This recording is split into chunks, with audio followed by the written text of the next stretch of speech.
Hello everyone, my name is Bruna Pastura. This is week 8 assignment for consumer behavior class. I will be presenting on IKEA's store layout strategy and discussing whether the company should change. IKEA is one of the most recognized global furniture brand, and its store design has been a huge part of their identity and customers' experience. The main question I will be exploring is whether the IKEA traditional maze-like helps or hurt its long-term strategy. Today, IKEA has hundreds of stores worldwide, and its iconic floor plan has consistently set it apart. Most other retailers construct the store as a grid, but IKEA built them as a maze, guiding customers through the different rooms with configurations of furniture used in real-life settings. While this inspires impulse buying, it frustrates people who want to get in and out more efficiently. In 2015, IKEA indicated that it would begin changing that floor plan. So today, we will explore if the decision benefits customers and aligns with modern shopping's behaviors, or if it risks losing part of what makes IKEA special. The first IKEA plan was intentional. It was created to offer an experience where the customers walk through every session. Along the route, they pass by small cheap items like candles, cushions, encouraging impulse purchase. In the meantime, seeing an entire room displayed allows individuals to visualize IKEA furniture in their homes. In theory, IKEA assures that this is not meant to confuse, but to inspire. However, the majority of consumers feel trapped by the maze and ended up buying just in case they are no longer able to access the item. This store layout has boosted sales but created concerns over customer satisfaction. In 2015, IKEA announced changes to this traditional format. They took shortcuts in stores so that customers would be able to skip parts if they were in a hurry to shop.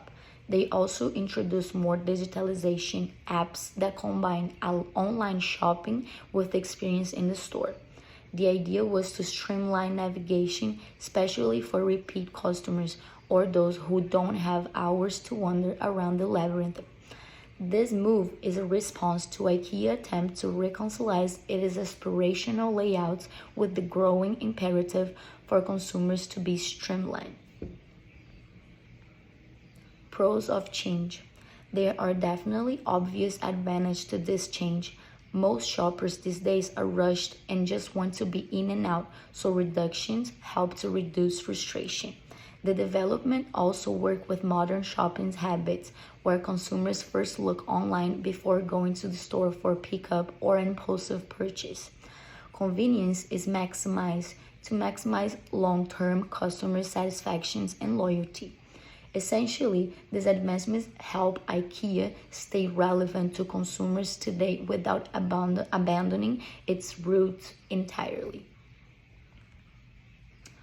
Cons of change. There are downsides in the meantime. The maze-like layout was specifically designed to maximize impulse buying, and by adding shortcuts, IKEA loses out on that revenue.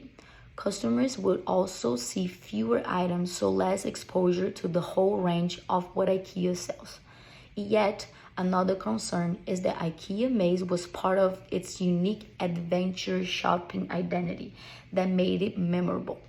If it becomes any other simple configuration, some of that uniqueness will be gone. This could water down the psychological involvement customers gain by spending time in the store experience.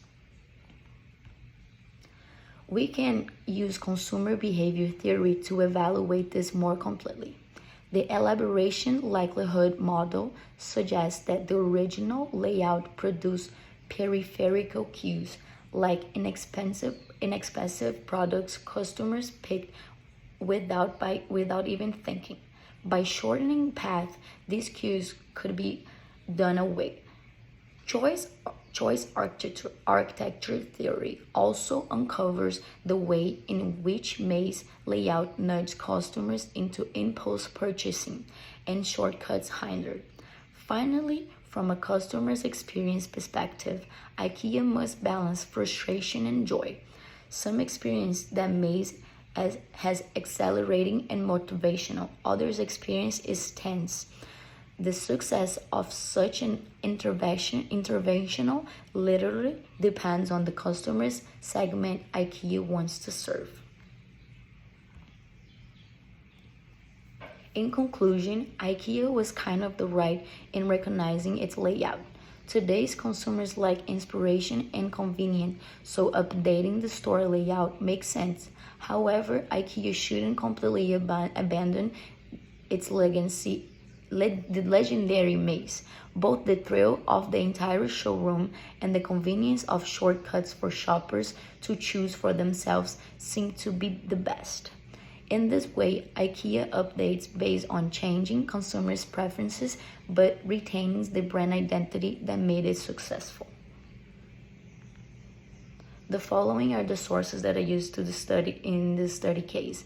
They provide information about consumers' behavior, choice architecture, and retailing strategy that guide me my judgment to the IKEA decision. Thank you so much for watching.